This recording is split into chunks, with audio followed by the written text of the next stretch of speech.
Hello, everybody, and welcome back to the second episode of the third season of Behind the Hats. My name is Ryder Marin, your host, and I'm here today with Eddie, the staff writer. How are you doing today, Eddie?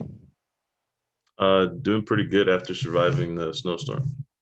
Yeah, we're a little light on contributees tonight because, well, Paisano sports are busy. You know, we got a lot of sports to cover. We got a lot of people that need assignments covered, so here we are. But we are here to give you our thoughts on this week. Now, Eddie, I want to start off by talking about polar vortex storm that hit San Antonio last week. UTSA sports suffered widespread cancellations at home. Men's basketball, women's basketball, baseball, tennis, volleyball, all got impacted. What do you think is really going to be the fallout of this? I mean, we're seeing like women's basketball still being postponed, even though this case for this week against UAB was COVID related. So as far as I am aware, they have no more games left on their schedule. Men's basketball was on a 4-game win streak. They got taken out of their groove. How do you think this really impacts UTSA sports going forward in the next week or two? I think for UTSA men's basketball, it is huge, especially riding the 4-game win streak. I think it kind of breaks their momentum. UTSA women's basketball, not much to say there. I feel like we need to just go to next year and let's try again next year and see what we can do. But yeah, for UTSA men's basketball, especially, the time period is in the season, I feel like they kind of needed to keep it going, to keep that momentum going, especially with who was it, UAB? Last week it was, man, why am I so bad at this? I know that this week is UAB is this week. Last week was Charlotte. We had our series against Charlotte canceled because of travel. And UAB's on top of us, right, in our division? I believe so, yes. Yeah. So as far as I'm aware, we are clinched into the conference tournament. Now it's just all a seeding-based thing. Yeah. I mean, if you look at it that way, like, that's even more of an impact. Like, I feel like they needed this week, and the snow just took it away from us. And I don't know how they're going to recover from that. I mean, yeah, we're going to be more fresh, but I just felt like they were too hot right now. And just like some of the players were saying, like, all it takes is for one team to get hot, and it can make a lot of damage into the postseason or the tournament. I completely agree with you. And I think one thing that we should probably mention that we didn't get to last week, because we were also impacted by the winter storm. We didn't get to come in and record last week because everybody's power was out. But Jacob Germany against FAU was fantastic last week. Like you brought it up during the first episode that, it was going to be his team moving forward once, Javon and Keen were gone. And I don't know, man, after seeing him on against the FAU, he looked the part. Like, that was a dominant first game, and then he had a solid second game. Yeah, and then I know he was shooting like some middies too. Like, his mid-range was pretty good. And, I mean, if he gets a shot going with his size, I mean, like I said, this will be his team going forward. And I'm excited. I'm here for it. I definitely agree with you there. It's all about consistency, though. I want to see more of that out of him, because there are some games where he tends to disappear. But then it seems like against FAU, at least, he was a little more assertive on the ball, and he was more willing to go up in the lane and drive and kind of take things that aren't just dunks and alley-oops, which has mostly been his game so far working under Javon and Keaton. It seemed like he was really trying to expand his game out. I want to see more of that going forward. I mean, like you said, Javon and Keaton, it's what they want to do day in, night out. And then another year with him, he's just a sophomore, right? That's correct, yes. I mean, another year under his belt. I mean, next year he's only going to be better. I feel like the ceiling for him is very, very high, and he hasn't even peaked yet. So I'm excited. Like I said, it's still Javon and Keaton's team. And once I think they're out, this will be Jacob German's. Yeah, I think that this week's games against UAB are going to be very crucial. If we can manage to keep that momentum that we may have kind of been thrown out of rhythm because of the cancellations, the postponements and everything, if we can keep that rhythm and we can go out and we can beat UAB, I feel very good about the chance that maybe we can make a run in the conference tournament, because seeding is going to be so crucial, because we have struggled against the top teams. So the less amount of games we have to play against those top teams in the tournament, I think bodes well for us being able to pull an upset and crash the dance, maybe. Yeah, I agree. I feel like we're gonna start slow, just because the week off, and I think we'll start slow, and I think the first game will be a quick testament, and I think we're gonna have to pick up quick, maybe halftime, and then make sure they got the number, because in the next game, like you said, it'll be crucial in the seeding. I agree with you there. Now, moving on, we got to talk about track and field. They competed in the COSA Indoor Championships this past week, and they came away with 15 medals. Ingeborg Grunewald had the gold medal in the long jump, and the men ended up actually sweeping the heptathlon as well as winning at least a couple more. I believe Grant Zolik won a gold medal in one of the, I believe, the high jump. So, I mean, I wanted to give a quick congratulations to the track team. I've been watching them pretty closely over the season, and while their results have never been up to this level as they managed to achieve during this CUSA championship, I think that mostly it's because we tend to lose sight of how good our track team can actually be, because at least for this season, our competitions were mostly regional based, which meant we were going up against a lot of SEC and other major track powers like Houston and TCU and Baylor. Like, it can be kind of easy to lose sight of just how good we are when we're up against other CUSA schools where we can, take home 15 medals, which is at least, I believe, at least 66% more than we gotten in any other meet this season. I believe. I think our previous high was 6. Do we have the stat on the long jump? Yes, I will pull that up right now. She registered a gold medal with a 6.10 meter jump that was 0.6 ahead of second place. So she kind of crushed the competition in that one. Yeah, pretty much. It's cool. Yeah. Moving on, women's volleyball was swept by UTEP this weekend. They're off to a pretty slow 3-7 start to the season. Really feels like the defense is the issue there. And also we've been sort of out of rhythm because of injuries / COVID problems early in the season, that now hopefully that we're kind of back to full strength, that we can kind of restabilize and kind of reapproach the season, that we've just never really had a chance to kind of set that base for us. Unfortunately, our major premier game against the University of Texas on Thursday was canceled due to scheduling issues, I'm assuming arising from the winter storms that probably knocked some stuff out of whack for both schools. So now we are looking at a possible reschedule at a later date for that game, which is a massive disappointment for a lot of people, I am sure, because that was the game of the volleyball season for a lot of people. Yeah, and that's crazy because I just thought about this too. The other team gets affected too because they don't get to play as well. I literally just thought about that. So, yeah, I mean, just like you said, how we started this, like the widespread cancellation is bigger than we thought. But yeah, 3-7, and then we get another week off. Again, it does not help. I mean, of course, it helps us get fresh, but I mean, we're young though, so I don't know. I feel like it's gonna mess up everybody's groove. I would agree with that. UTSA women's golf continued their hot start. They managed to finish in the top half of the field at the Rebel Beach Intercollegiate in Las Vegas. Hannah Holzman registered another top 10 finish. I've been covering golf now for a couple weeks, and I'm very happy to see the progress they're making. They are very consistent in terms of they've at least got 3 or 4 people on their game every single tournament, which is really good and is allowing us to get these finishes over some nationally ranked teams. I believe our first tournament of the year, we actually beat a ranked Cincinnati team and one other team that I'm forgetting off the top of my head. But women's golf is off to a pretty good start, and unfortunately they will be off now for a couple weeks, and the men's team will now take over for at least I want to say the next 2 weeks before the women manage to get back on for our home invitational, actually. Oh, cool. And So sorry. No. They usually do that like in and out of the month. I'm actually not that familiar with the golf schedule. I believe that this is possibly COVID related in terms of just how the seasons got shuffled. So this might be a unique situation, although I'm not 100% sure on that. Gotcha.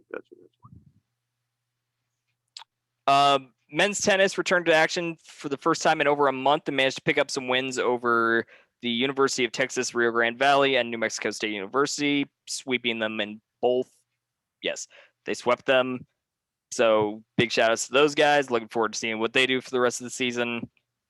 And that's pretty much all we have for UTSA sport. Oh, nope, not quite. One of the bigger pieces of news. UTSA football is going to get some added reinforcements next season as 12 seniors announced that they will be using their extra year of eligibility to return to the runners for another year. So, Eddie, how do you feel about this? I mean, obviously it's a good thing, but I mean, what do you think this bodes for the team next year, considering the amount of talent we got in our recruiting class this year, and now we're adding back on 12 guys that were key contributors, including Lorenzo Dantzler, Hunter Duplessis, and other guys like that. Like, where do you think this team is? I think this team is. I think they could repeat next year. I think they could repeat their success this year, next year, and probably even better. I mean, I know I mentioned in the other podcast that, I mean, we did things last year that we haven't done in 6 years, and I know it was the playoffs that we hadn't made in 6 years, I believe, or 8 years. So, and the talent we have is good.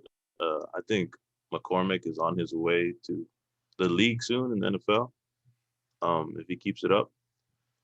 And just like we mentioned earlier with Sakari Franklin and McCormick, I feel like they can build off of those dudes. And I think this team is destined to do some great things next year.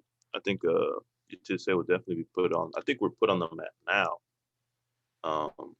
And I think they're going to have to respect this, I believe, this upcoming season. Yeah, I really look at the returning seniors. I'm looking at Jalen Haynes, Clarence Hicks, Antonio Parks, Charles Wiley, guys like those. Like, that's really going to help us on the defensive side of the ball because we're still relatively young on offense. We didn't really lose too many seniors on the offensive side of the ball. Louis Rowe Watson, another returnee, is really one of the biggest ones that we were kind of missing on that side. So I think that defensively, we are just going to be just as good as last year. And I really felt like our defense came on strong in the second half of the season. It stopped being a matter of the defense was actively making us, sweat out games at the end to the point where the defense was saving games at the end. Like, we're keeping games close to the point where the offense could compete in the fourth quarter. Like, I think that this bodes really well for us because I think that we were basically one UAB loss away from making the conference championship game against a team in Marshall that was struggling. And then we went out and we played Louisiana so very close in that bowl game. And then we were only really let down by some offensive mixed executions in the second half. So I think that if you look at who we're getting back, Harden Duplessis especially, I cannot overstate how much this man means to the offense as a whole, just having that safety net of having one of the most reliable kickers in college football on your side. It is so crucial to secure some of those field goals sometimes. That's what keeps you in games. So looking at these players that are coming back to this team, I think this can only be viewed as an absolute win for UTSA, even if it may in some ways possibly gum up the works of maybe some of the freshmen or sophomores that would be getting playing time. May just delay that by a year, but I think that given who we have on the roster, this is a very great win now move for us.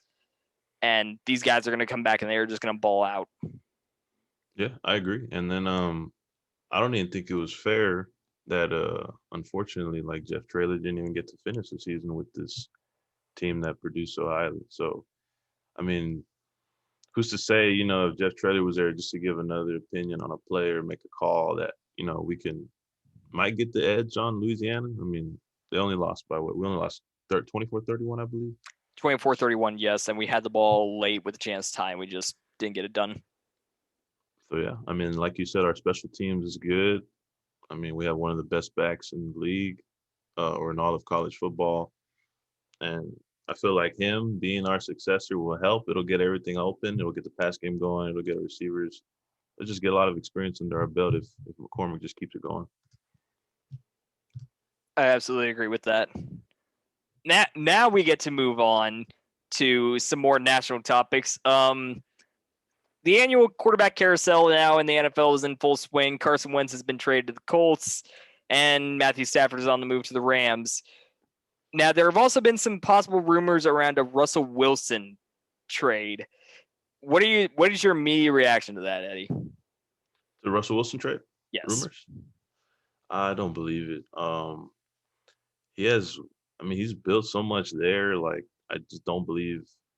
I can't see Russell Wilson in another like jersey other than the Seahawks. But um, I mean, he has a good supporting cast. Other than his defense, that was pretty horrendous last year. But I mean, you look at DK Metcalf, and honestly, DK Metcalf is still growing, and his running game is okay, but his defense, even though getting Jamal Adams, it wasn't really that good last year. And plus, there's a few. I think Shaquille Griffin, their number one corner, is a free agent too, so he's probably gonna look into that. I mean, yes, this team could put up 30 points, but they also give up 30 points, so that might be why Russell Wilson's looking to go somewhere else. And also, like, you see the Rams getting Matthew Stafford also might, affect those trade rumors with him. I feel like the Rams are going to be, even though I don't think Matthew Stafford is that crazy talented, I just think he's a little bit better than Jared Goff. I mean, you might see them trying to push to make a move. I mean, Pete Carroll's not trying to help him out with, getting their defense, other than Jamal Adams. The defense improved. You have Kyler Murray coming in the division. He's looking good, along with DeAndre Hopkins. The 49ers were just decimated by injuries last year. Who's to say they get better this year and the Seahawks could be last in the division? So there's way too much going on there. So I don't know. What do you think? I don't know. I look at it, and I'm not one to always say where there's smoke, there's fire. But I don't know. In this case, I can see how Russell could be a little upset. He hasn't had the defense behind him the last couple of years to help him out. Pete, I honestly, sometimes I feel like Pete almost doesn't trust Russ. Like, Pete wants to put the ball in the running back's hands and have Russell almost be a game manager and not let Russ cook, as, the term is at this point. And I don't know. I think that Russ maybe is looking at, Brady going, maybe you can go somewhere else and you can win immediately. Maybe I should go to a team like that. It's one of those things where the price for Russell Wilson is going to be so exorbitantly high. There's only going to be like 2 teams in the NFL that can afford to pay it. And I don't see the Seahawks exactly willing to just go out and do that, because that just signifies a full-on rebuild for a team that isn't really set up for a rebuild at this point. So I don't know. I don't see Russ going anywhere, but I definitely think that there may be some, I don't want to necessarily call it trust issues, but there's maybe some discontent between player and head coach in this situation. Yeah, and it's funny that we're talking about defense, because when Russell Wilson got into the league, they had the best defense in the league, the Legion of Boom. And now it's kind of just shifted to like, okay, Russ, go ahead and cook, like you said. And it's funny that you say there's no trust. And I'm just thinking back to the Super Bowl where they did trust him to throw it on 4th and goal, or the goal line in the Super Bowl. And who knows, maybe that had an impact ever since then. But I mean, maybe Pete Carroll has just been so traumatized by that singular call. Now he almost feels like he has to overly trust the running back. I mean, you may have a point there. Yeah, and then I mean, Russell Wilson early in the year last year was MVP conversation, and at some point leading it. So, I mean, I don't know. And if you're talking trade rumors, they're probably gonna want a lot, because right now I don't know if you heard Deshaun Watson's offer. I've been hearing and keeping tabs on it. Like, yeah, I mean, like, looking at the Matt Stafford trade, that almost kind of set the market. And as a Rams fan, by the way, I love that move, but the price that they paid for him has like just inflated the market even that much more, when already Watson was going to be, worth so much. And I mean, it's just increased past that since then. Yeah. And then they gave so much for Matt Stafford. Like, so it makes you think, like, what is Deshaun Watson's like value? And I know the Panthers like already made a deal, like Teddy Bridgewater, Christian McCaffrey, Robbie Anderson, and like a 2nd round pick and a 3rd round pick, I believe. I'm like, damn, like, so what is Russell Wilson worth? I mean, he's already, Who would you think is more valuable? Do you think Deshaun Watson or Russell Wilson is the more valuable quarterback to a team trading for them? That's tough. I think I think Deshaun Watson, because he's younger and he's already proven what he could do behind one of the worst coaches of all time. He's gone already. So, Bill and O'Brien is one then of the worst coaches of all time. That is a hot yeah, take. I'm not yeah, saying I it's don't necessarily disagree with you. I would say he's the worst GM of all time, though. I think as a yeah. coach, he's okay. As a GM, he was awful. I mean, yeah, but Bill O'Brien is neither here or there. So we'll just go ahead, and I still think Deshaun Watson more valuable just because we've seen what he's done with nothing, and I mean, he doesn't even have a defense. DeAndre Hopkins is gone. He still put up a pretty good season. So, I mean, if you give him DK Metcalf and company like what Russell Wilson has, then who knows what he could do? And then his team's just crumbling. Deshaun Watson needs to get out of it. Like his team is crumbling. JJ Watt is gone. Bill O'Brien's gone. DeAndre Hopkins is gone. Like he has nobody. So I understand his frustration. But going back to the question, I think Deshaun Watson is more valuable right now, just because he's younger and he looks promising, and I still don't think he's reached like his peak. So I would fully agree with you for all the reasons you just outlined. He's a little younger. He's kind of proven he can do less with more, or more with less. And yeah, now kind of because you brought it up, where do you think JJ Watt's going?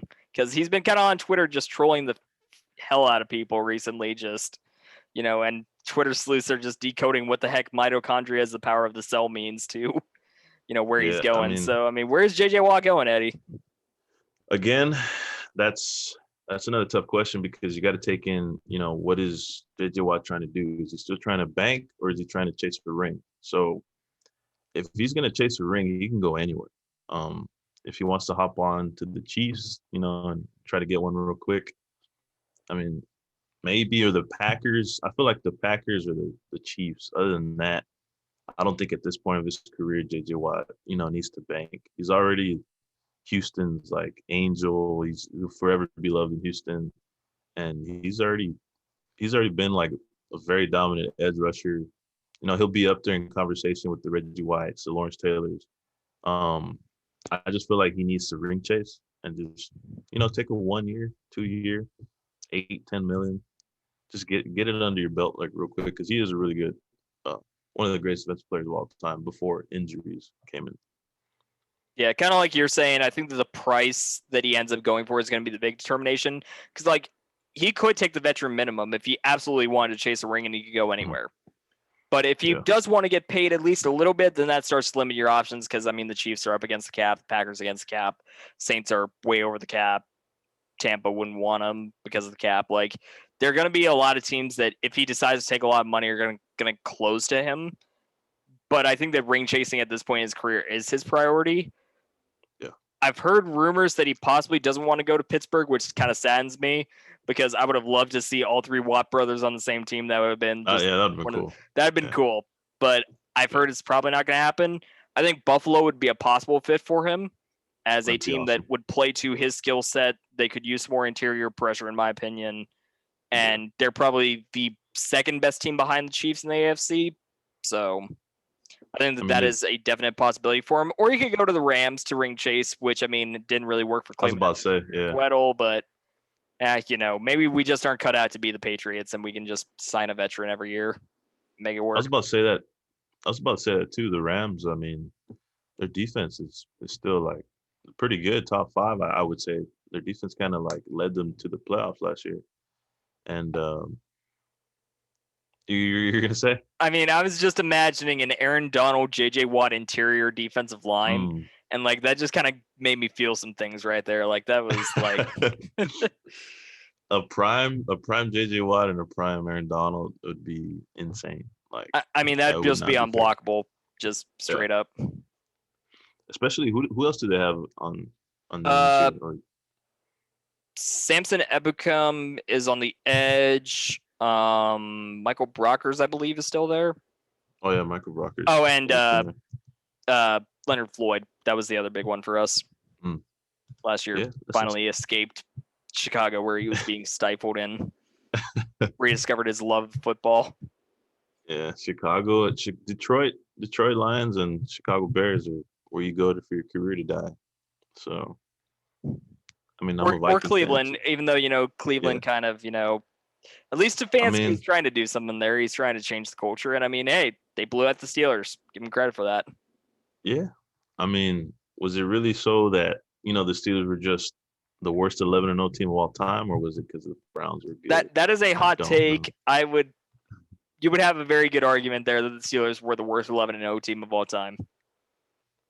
I think so. I mean, I just think it was Big Ben, and his arm was just giving out of him. He just couldn't last the whole season, and I look at the chatter now that the Steelers want him back, and I'm just like, the only reason you want him back is because you don't have a backup plan quite in place yet, because you don't know what you have in Haskins. Like, the Steelers have messed up the Big Ben succession plan now for what feels like a decade. They keep trying to replace him, and the guys they draft just don't work out. The Landry Jones, the Mason Rudolphs, Josh Dobbs, guys like that. It's like they just don't work out, so they keep having to go back to the Big Ben well when I feel like that well dried up probably like 2 years ago. Like, the Steelers just can't contend with Big Ben under center at this point. Yeah. But going back to J.J. Watt, I mean, being on your team, the Rams, I mean, I think it would be good. I think they're set for a pretty good push. I mean, how do you feel about Matthew Stafford? That's one right there. I'm gonna ask. So when I first learned of that trade, my initial snap reaction was, this is a great move for us. He is much better than Jared Goff. I love the player. I hate the price, just because we haven't had a first round pick since Jared Goff. Like, we just don't pick in the first round, and there's only so many times you can hit on a second round or third round draft pick before you just miss one, and you play a dangerous game when you don't have a first round pick. First round picks can miss us too. Like, that's not impossible, but they have a more likely chance to work out. So I love Stafford. I think that he is a clear upgrade over Goff. I think that Stafford is going to show this season under McVay just how good he actually is when he's not being stifled by Matt Patricia or basically anyone that wasn't Jim Caldwell. I felt like once he actually had a coach like Jim Caldwell there, where 9-7 was a bad year, that maybe Stafford was good. He would almost beat the Cowboys in the playoffs if it hadn't been for that one PI call. But like, besides that, I think that Stafford is a much better quarterback than maybe most people give him credit for, in that he's been stuck in Detroit and nobody thrives in Detroit anymore. Yeah. And then, just like you said, the price was too high, I believe. But I mean, you've seen Tom Brady still do what he does at 43. So, I mean, who's to say Matthew Stafford doesn't have 10 more years in him? So, if he does, then I think the price, is pretty good. The price for a Super Bowl, right? Like, if you can pay 2 first-round picks to get a Super Bowl, I would take that deal. Yeah, I would take it too any day. Any day. Like, it's not as easy as Tom Brady makes it out to be. Like, you can't just go out and win a Super Bowl whenever you feel like it sometimes. No, don't be fooled.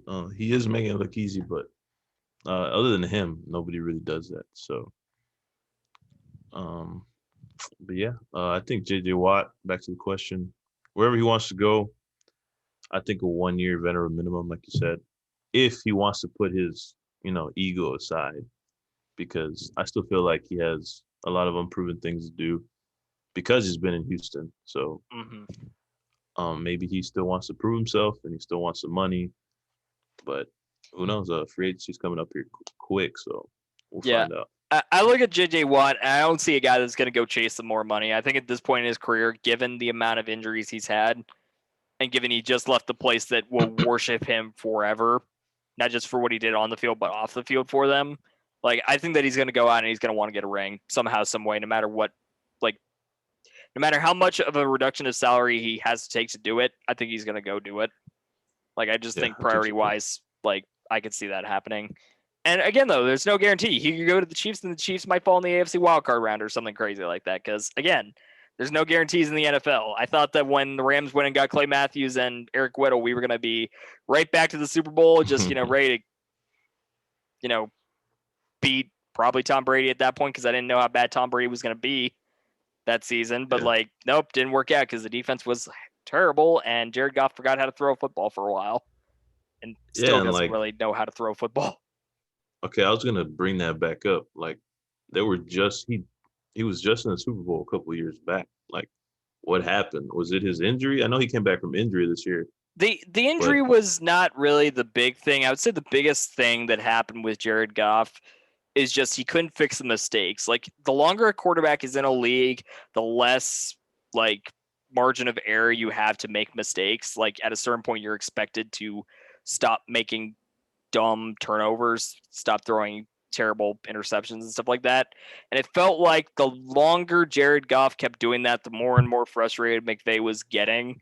The point where, okay, maybe I'll go turn to, Wolford and see what I've got there and stuff like that. So I think that was mainly the big thing, is just the turnovers and the mistakes just never quite absolved themselves. In many ways, it almost kind of mirrored the Mark Sanchez career path almost, in that, okay, you can make a couple of mistakes as a rookie and then have your running game and defense support you. But at a certain point, the baby bird is expected to leave the nest and fly on his own and be able to be the center point of the team, especially when you have a head coach like Sean McVay, where you are the centerpiece. You are not a power run football team by scheme. You are meant to be that new age offense. And I think at that point, McVay was just so frustrated with Goff that he was just ready to move on. do you think also it had to like his supporting cast played a factor too? Because I mean, he has Tyler Higbee, he has Robert Woods, Cooper Kupp, Josh Reynolds, Cam Akers now. These Yeah, are pretty I solid. definitely Do you think think? I think at some point you do have to go, okay, we fell short. Okay, let's look at the running game. Cam Akers was solid. Okay, let's look at the receiving core. Robert Woods, Josh Reynolds, Cooper Kupp. That's fine. Tyler Higbee, good tight end. Was a little inconsistent this year, but good. The defense Yeah, wasn't the problem. The defense was what was winning them games. yeah. So then you look, okay, what is the one thing that was really, where is the one place in the game that we were at a distinct disadvantage most games against playoff teams / just good teams? Quarterback. And if you want to go win a Super Bowl, you fix that issue, because it is very rare that you are going to win a Super Bowl with a subpar quarterback, unless you're playing Tom Brady in a Super Bowl, apparently, where you're, expected to be blown out. Yeah, and that's going to like the other free agency topic we have is like Carson Wentz to the Colts. Like that the Colts were just a quarterback away from going deeper into the playoffs. Like they lost to who did they lose to? Was it the They lost to the Bills on a Hail Mary at the end when Bills? Oh yeah. Rivers got swatted. There you go. Yeah, some people think that the Colts are just a quarterback away from making some damage and knocking the Chiefs off. Yeah, I definitely think that I'm also part of that camp where I felt like the Colts were maybe just a quarterback away. Like if they just had somebody that wasn't a decrepit old Philip Rivers that's throwing hot air Yeah. balloons every other deep ball, it felt. I mean, like when you have to put in your backup quarterback to throw Hail Marys for you most games, that's Yeah. probably a sign. Like Rivers was fine last year. Like I will actually give him credit. I did not Yeah, think that he did Philip solid. Rivers, especially after they went out and they lost to Jacksonville in week 1, I felt like, oh gosh, here we go. The Colts are going to waste a year because Philip Rivers can't play football anymore. And he did fine. He was perfectly decent. I think that Carson Wentz was almost the move they had to make at a certain point.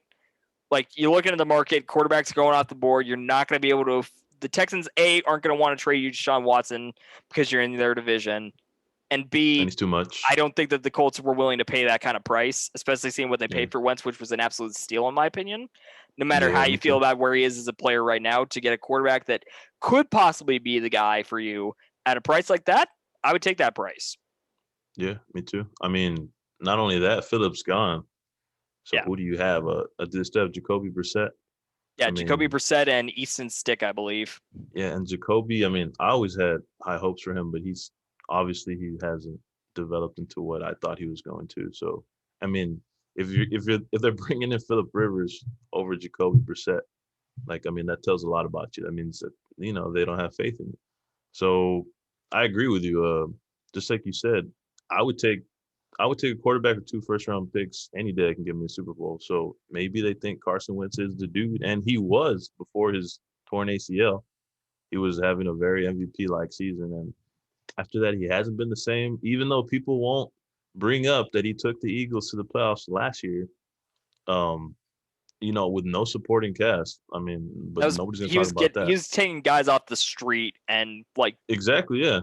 Like Greg Ward Jr. turned into his top wide receiver, and Greg Ward Jr. was nowhere near an NFL field when that season started. Yeah, and then Jalen Reagor wasn't even there yet. Alshon Jeffrey was hurt. Boston Scott was his best running back at the end of the season. And nobody will talk about that, how he took them to the playoffs. I mean, yeah, they lost to the Seahawks, but he got injured again. He got concussed at play 2 seconds. 3 or 4. 2 seconds in the game. I still think he's good. I just feel like it was the Eagles. I mean, they're always kind of toxic. So, and not only that, I think he probably still hates the fact that they made a statue for Nick Foles outside their facility, and every time he's got to see it. So I think that's still in the back of his head, and just the way they treated him. I just think the way they treated him was just wrong, and I just feel like a fresh start for Carson Wentz would be very good, and I think we'll see that. I think he'll do pretty good. Yeah. First off, I want to issue a correction. It's Jacob Eason. That's the Colts' other quarterback, not Easton Stick. Got it confused. That's my bad. Now, looking at Wentz, I think that I agree with you completely. A fresh start was absolutely needed for him. But I do wonder, what's his mental game like at this point? Because the man got pulled for Nick Foles, and then there was this QB controversy there. And then he eventually won out, and, Foles ends up getting offloaded to Jacksonville and everything. But then they go and draft Jalen Hurts. And you look at Aaron Rodgers. Aaron Rodgers, takes his team to the NFC Championship game, and then the Packers go out and they draft Jordan Love. And what does Aaron Rodgers do? Aaron Rodgers gets angry. Aaron Rodgers gets very angry, and he goes out and he wins MVP the next season. Carson Wentz takes his team to the playoffs with a practice squad, and then they go out and they draft Hurts. And then Carson struggles. And there's all these reports and media rumors coming out that, he felt disrespected and he isn't sure he can trust the coaching staff. It's like, man, if you're so insecure in your job that when they draft a second-round quarterback that was almost viewed almost as an insurance policy project for you, I got to wonder about Carson Wentz's mental. So I think that getting him out of there and going to Indianapolis to partner with Frank Reich again, because Reich was the offensive coordinator in Philadelphia when Wentz was great. And Wentz was, when you think back before that ACL, that season, Carson Wentz was the MVP up until that 100%. ACL tear. He was playing out of his mind. And I was at the point where I'm like, oh my gosh, we made a mistake. The Rams should have drafted Carson Wentz instead of Jared Goff with the first overall pick. Everything. I was at that point. And I didn't even see really good Jared Goff yet. Because Goff was decent the next year. But it's his rookie year, he didn't do nothing. I mean, that was because of Jeff Fisher. Yeah. That was all on him. I think that Wentz needs that fresh start. That was an absolute must. I mean, he's not even going to get his uniform number. Michael Pittman told him, nah, this is my number now. 11 is mine. I'm not giving it up. So we're going to see a new number with Carson Wentz. We're seeing him in a new place. This is the best thing for him. And I think it's going to be really interesting next season to see, okay, can Carson Wentz get back to being Carson Wentz again?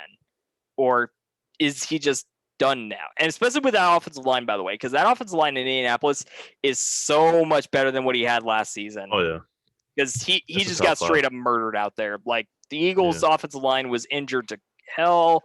There was nobody left there for him. And I think that offensive line is going to give him stability.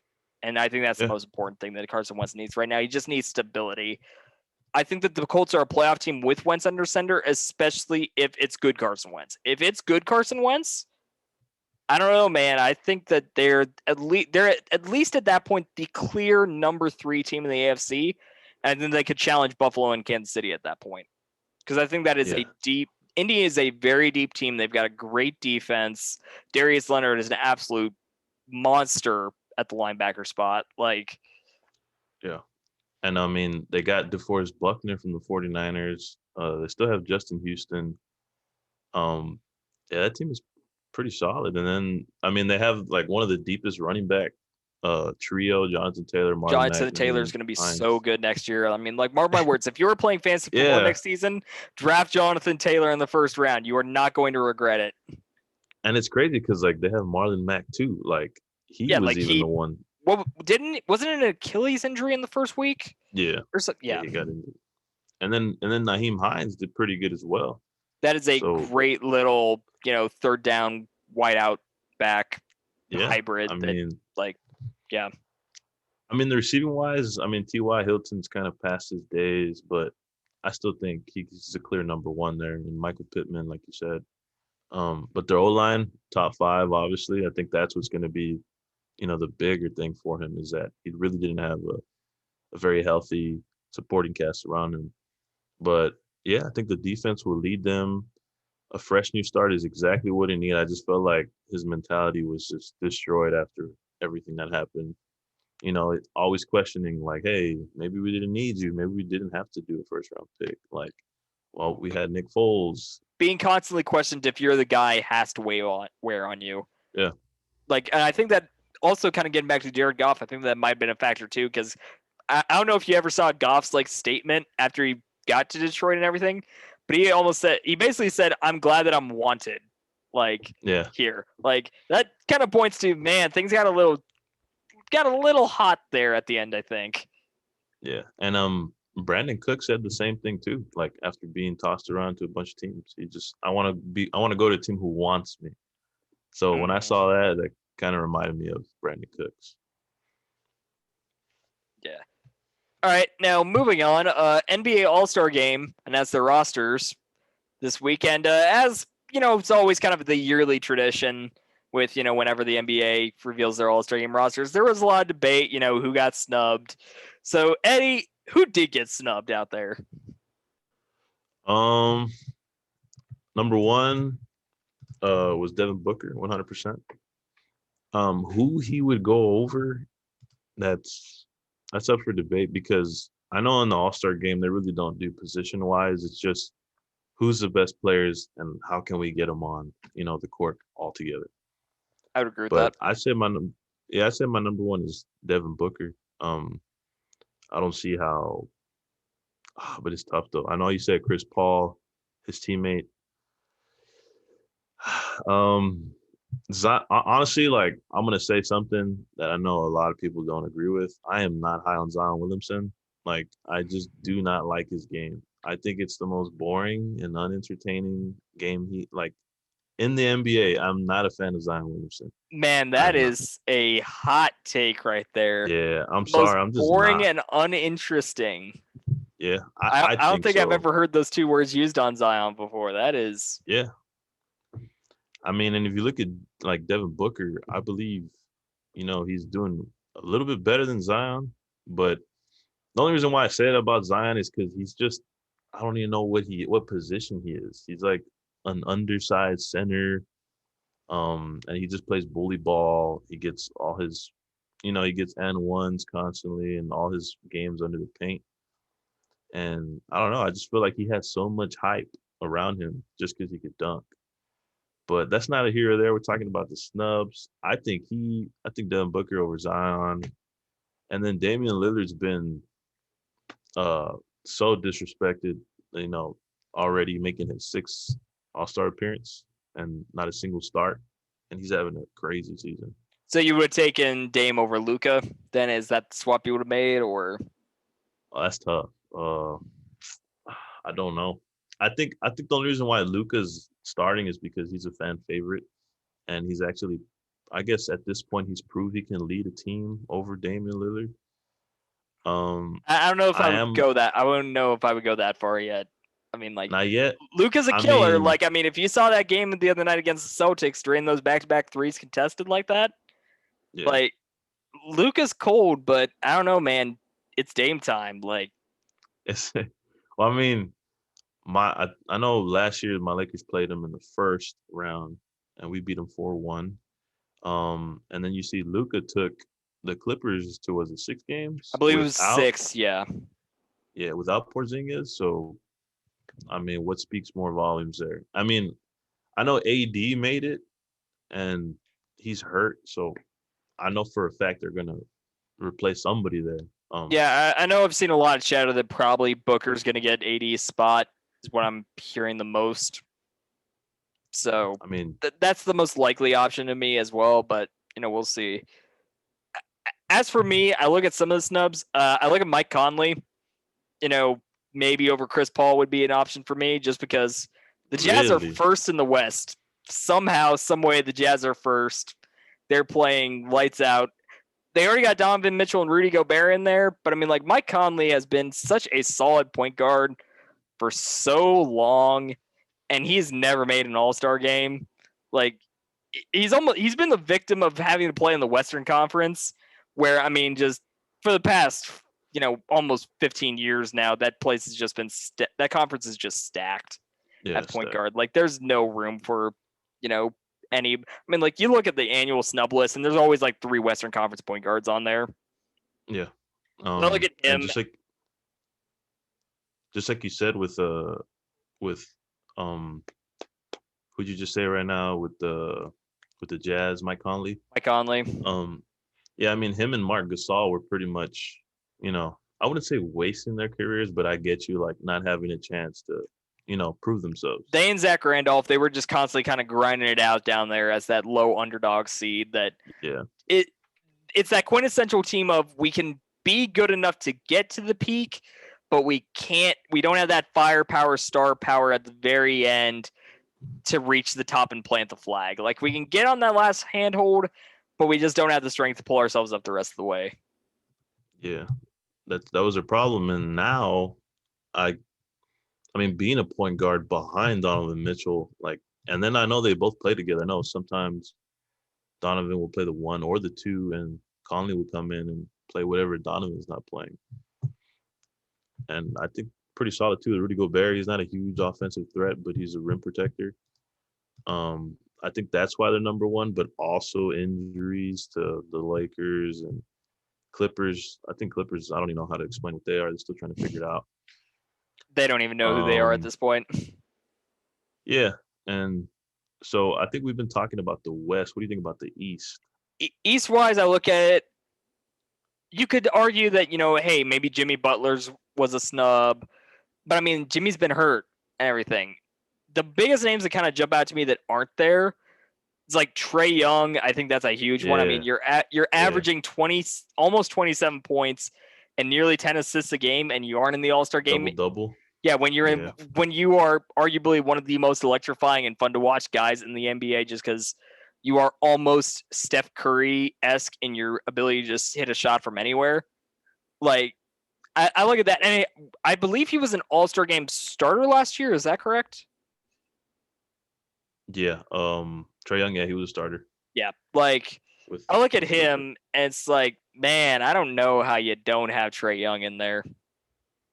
Yeah, and then over, like, I mean, like Julius Randle, I mean, Nikola Vucic is good too. Jaylen Brown, I don't know, and he's actually averaging more points than Jaylen Brown and assists.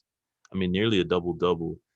So I just don't understand. I mean, I like Zach LaVine in there. I appreciate Zach LaVine in there, and I'm gonna be completely honest with you. I like the fact that, like, Vucevic and Randall get to go too. Like, I like when some of those more underappreciated guys that are actually having a good year manage to get in, versus other years where it feels like, oh, let's just put Chris Paul. I'm kind of picking on Chris Paul this episode, it feels like, but it's like Chris Paul, sometimes I feel like he kind of gets that name confirmation bias in there. Like, those established stars, they're always going to get a little more of a bump, it feels like, versus those Julius Randles that kind of have to scratch and claw their way in.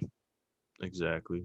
I mean, I'm like, you're being on Chris Paul, I'm going to be on Zion, and also over here, Ben Simmons. I am not huge on Ben Simmons either. Do you feel like you need to be able to hit a 3-pointer in order to be eligible for the All-Star game? Is that something that you feel like needs to be a qualification? I just feel like he needs to make a jumper from 4 feet away. Like, let's just start with that first. But yeah, I think Trae Young over Ben Simmons, like, easily, and Jaylen Brown. And then I know Sabonis was doing pretty good too from the Indiana Pacers. Yeah, Sabonis has been playing really well. Yeah. Fred VanVleet, I think that's another one you could at least have an argument for. Like, Fred VanVleet. Raptors don't have an All-Star this year. He's honestly been the best player on that team. Better than Siakam, I would say. Better than, K-Lau, everything. Like, yeah. That's tough. Yeah, I think AD. I think someone's gonna take ADs. But other than that, yeah, Trey Young is snubbed. Who else do we got here? I think this Trey Young. Trey Young and Devin Booker were the most disrespected ones. I definitely I'm say that glad. that is, yeah. I'm glad Bradley Beal's finally. I'm glad that Bradley Beal was an All-Star Game starter because the man deserves it. Yeah, Like, yeah, I mean, sure, the record's bad.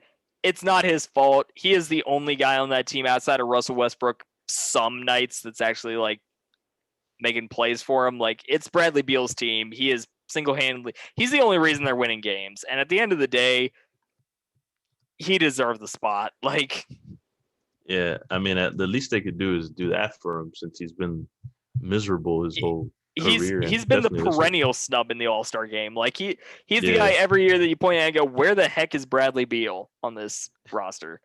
Like, I mean, and then this year he's averaging 33 a game, and I think 5 rebounds, 5 assists. So, I mean, they have to get him in there. But then the same could be said for Damian Lillard. Like a lot of people will hate that Damian Lillard never gets a start, and they didn't like how Luka's starting over him. But again, it's either publicity, fan favorite, or you're gonna go over stats. Like the NBA All Star could be, it's really anything. It's fan favoritism. very much so. Now, one team that did not exactly have any snubs on the roster this year, the Brooklyn Nets, went out on the road on a West Coast road swing last week without KD for much of those games. Went 5-0, beat the Clippers and the Lakers in the process. So, Eddie, are the Nets the team to be in the NBA this season? Um, it's hard to say with KD being out because I feel like Kyrie and James get more freedom. On paper, yeah, 100% they're the team to beat. Even before they even assembled, I just think that's, you know, I, I think KD's, when healthy, I think KD's the best player in the world.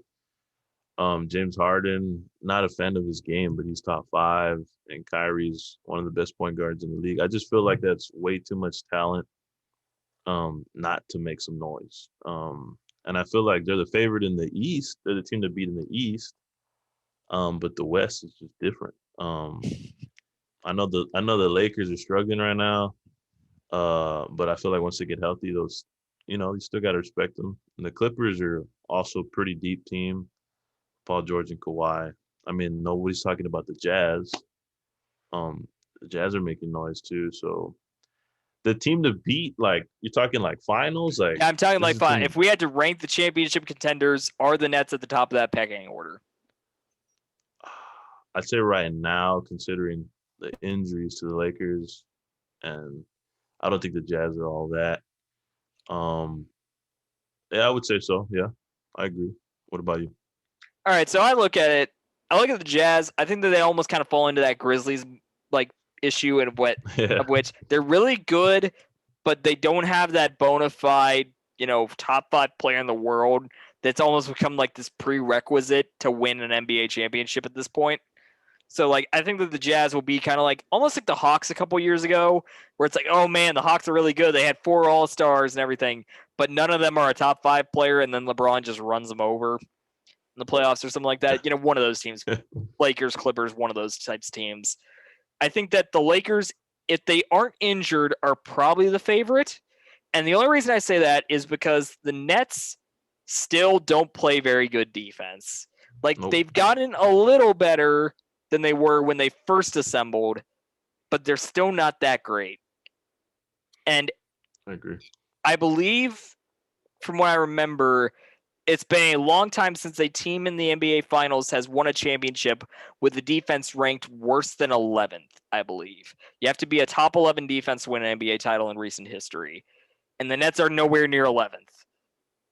When it comes right down to it, in the playoffs, you need to play defense because winning games 150 to 148 is not sustainable. You cannot count on that every single game. So I think that the Nets, they need to figure out the defense. Otherwise, they're going to be a team that makes noise in the playoffs. They probably get to the finals, but the Western Conference is so tough out there. And the East is struggling. Like, we're back to the East being least and the West is best. Like, Yeah. The East is struggling, so I look at Brooklyn, and especially because Brooklyn plays down to their competition a lot. Like, Brooklyn Yeah. struggles against bad teams and beats good teams. That's a team that, when they get to the playoffs, sure, you're always playing good teams, but in some ways, I almost question, are they locked in at all times? Or is there distractions there? Which is one of the bigger issues, you kind of bring up when you bring in James Harden to play with Kyrie and KD. Like, can that locker room sustain itself? Yeah. Yeah, I agree. Their defense is pretty atrocious.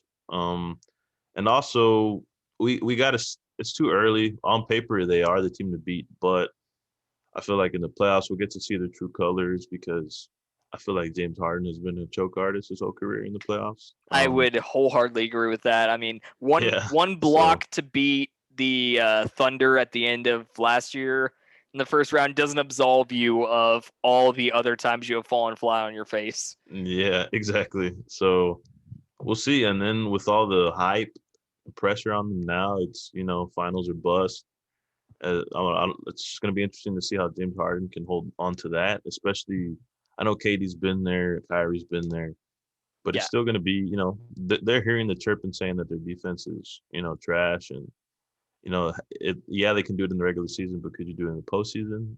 I know they're riding a 7-game win streak, and I know KD's still not back yet, so let's see how that. I feel like they kind of have the groove together, Kyrie and James. So let's see how KD comes back, because you got to balance it out. Like those three players, they need the ball in their hands to be successful, to do what they do. So to find that rhythm in the playoffs is going to be extremely crucial. I mean, one of them's going to have to say, you know what, you go ahead and take the ball most of the time, or just that chirping. They're thinking about it. So I'd say right now they are the team to beat. They're tied with the Sixers for first. I mean, Giannis and company. And yeah, the Celtics are looking pretty bad. So I think just the Sixers and Bucks are pretty much their competition in the East. So where are you at on the Bucks right now? Because they haven't been nearly as crisp this season as compared to last. I don't like them. Like, what's wrong with this team right now? Like, is it Giannis? Is it the help around him? Like, where is the issue with the Bucks? Does there need to be this? Do they need to change who they are? I think the problem with the Bucks is it's crazy to say this, but I think it is the back-to-back MVP. Like, I don't think it's him. It's just a weird mesh. Like, his game revolves. It's kind of like identical to Zion. It's like everything revolves around the paint. And just to go back, like James Harden, like, oh, I wish I could be 7 feet. I wish I could just dunk and make it look easy. But I actually have to play basketball, James Harden said. Like yeah, Giannis is great. I mean, he's crazy under the rim, but I feel like his game, other than that, just kind of like slows down like the team. Like, when he's shooting free throws, he's not good at them. And when all his buckets come under the rim, like everybody's just waiting outside to be dished out to shoot a three. Like, I don't know. It's kind of confusing. Just like the Pelicans. I mean, with Zion, I feel like he's the same player. And that's why the Pelicans are not doing so good. They're not hyping up Zion anymore because he's not even in contention. But it's just hard. Like, especially they brought in Drew Holiday too, which I kind of think is an upgrade. I would consider him an upgrade over Eric Bledsoe. Yeah. Definitely way better than Bledsoe. But other than that, I mean, you don't really have that much talent. And I don't know. It's weird to me. I don't know how to say it, how to explain it. What do you think? I look at the team and I just see a team that's almost kind of lost. It's like they have all this big regular season success, and then they just can't seem to get it done in the playoffs. So they almost they switch out a bunch of parts, and now they just don't know quite what to do with themselves. Like, Giannis hasn't been. I mean, Giannis has been good. He's still been good. He's an all-star, no doubt.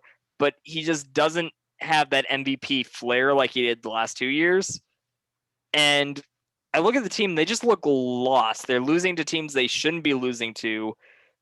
They're not really beating many of the great teams either. It's like they're just kind of, they don't have a direction. And I don't know if it's because their retooling is more geared to the playoffs. Because, I mean, who knows? Maybe they do come in as the 4 seed or something, but they're much better postseason wise than they would be in the regular season, because that's not been the issue with the Bucks. The regular season doesn't matter if you don't do anything in the postseason. Like, Exactly. I And don't know. they're 2 games away from first. So Yeah. So, I mean, they're still there. They are. Yeah.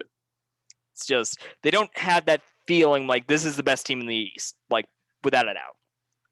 Yeah, and then I kind of feel that too. Like Giannis has been having a good season, but I kind of feel like his hype is dying out. It could be also that they just found the formula for him. Like maybe that's why he had so 2 great back-to-back seasons. But people I think now are just realizing, what his game is. It's all under the rim. He likes to do those long euros to the basket and everything under the rim. And I feel like they figured that out and they force him to shoot outside. I've been seeing a lot of teams forcing him to just shoot threes, shoot outside, and he hasn't been having success with it. So it could be that they found that out and that the team runs around Giannis, and that might be the thing right now. I think one of the major things that will almost always split the great players from the all-time greats is their ability to adapt their game, because eventually somebody's always going to figure you out.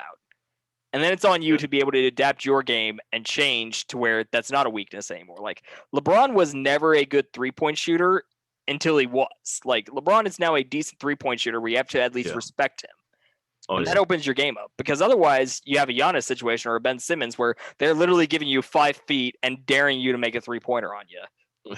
Like, yeah, I mean, if Giannis develops that shot and Ben Simmons, like, they're going to be very, like, they're unguardable at that point. Like, you they're can't. unstoppable. The only reason you can limit Giannis and Ben Simmons is that you can give them the 3 ball and feel fairly confident you'll be okay.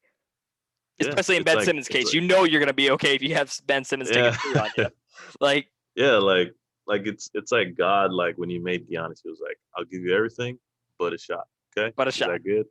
Yeah, but a shot. So it's like the Greek hero Achilles. I'm going to give you invulnerability. You'll be immortal. You just got to pick one spot on your body that you'll just die if you get hit. Like, exactly. Like that's exactly how I see Giannis. Like the Greek freak. Like that's exactly what I see. But other than that, I mean, he's pretty scary when he's coming down the court. His long strides, zeroing on you and dunking on you, putting on your poster.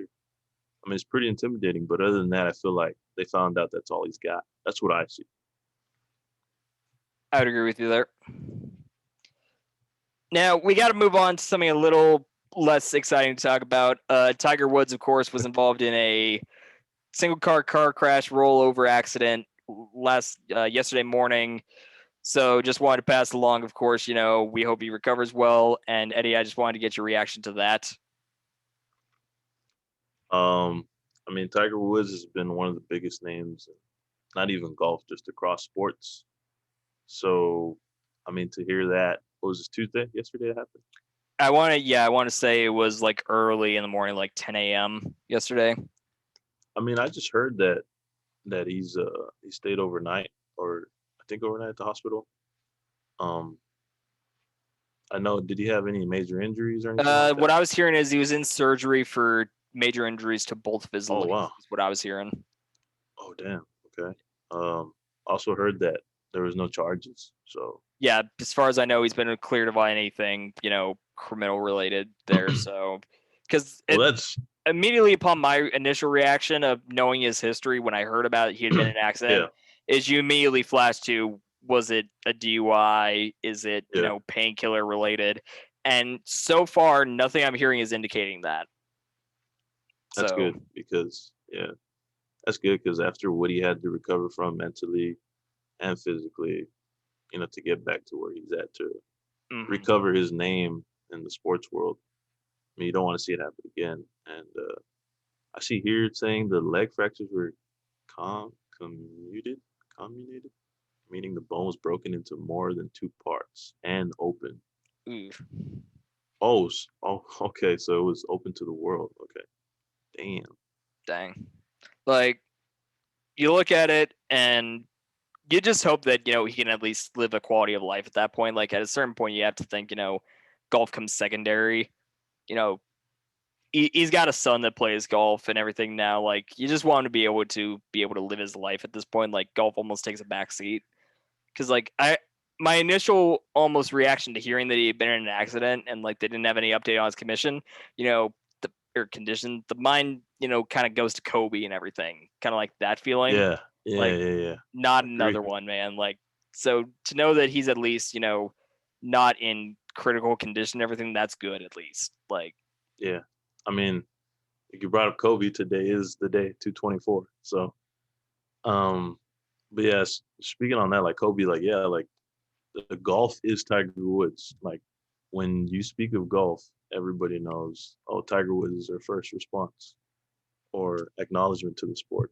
Tiger Woods is the only man in the world you could go around asking, anybody in the world who's the best, who is the one golfer, they'll say Tiger Woods. Yeah, not even, like, and it's crazy because even people who don't even watch it are like Tiger Woods, or when people pick up like playing golf, they think Tiger Woods. So yeah, just like you said, we wish him well. Hopefully there's no infection, because I know that's when the bones come out, are open to the world. It's a huge risk of infection. Alex Smith. So, let's not talk about that. Hopefully it wasn't that bad. I hope nobody gets it that bad. But I mean, I think he got to the hospital quick. Everything was done quick. From what I know, he was awake when, like, the first officer responded on the scene. Mm-hmm. Oh damn. Okay, but nothing short of a miracle that Woods was alive. Someone said at the crash site. Woods was wearing a seatbelt, so which may have saved his life. Wear your seatbelts, everybody. Yeah. I mean, I'm bad at that. I really need to wear them, but yeah. I mean, honestly, we don't even know any updates as of right now, do we? Last time I've ever heard was that he was in surgery, and then I think a further update on the leg fractures and everything, but that is as much as we know at this time. Yeah. Well, let's hope everything's good. I'm pretty sure we'll find out more later today. I would expect so. All right, so that's all we have topic-wise. Eddie, do you have any final thoughts you would like to add on? Final thoughts. Can I make a shout-out? Of course, man. I'm going to shout out the sun for bringing back the weather in Texas. Appreciate it, for taking out the snow. I'm done with the snow for at least right now, so shout out to the sun. I'll concur with that. One last thing I wanted to add on, Grant Zolik did not win the high jump. He took a bronze in the high jump, and he won the gold in the triple jump. Just want to correct that. And I would like to shout out the baseball season for finally coming back. I'm a huge baseball fan. I'm looking so forward to this season of UTSA baseball, and it is going to be a really good year. I'm calling it right now. We are going to be very good this season. Okay, hopefully. I mean, with COVID involved and all that, I hope everything I hope baseball can go. Yeah, more than anything, I just want a full season, since last year started off so promising, and then we got our season canceled, 10 games in, or 17 games in, but it was like 2 weeks. So that's all we have here for you today. Thank you so much for tuning in, watching, and listening to us talk sports, and we will see you all next week. Have a good one.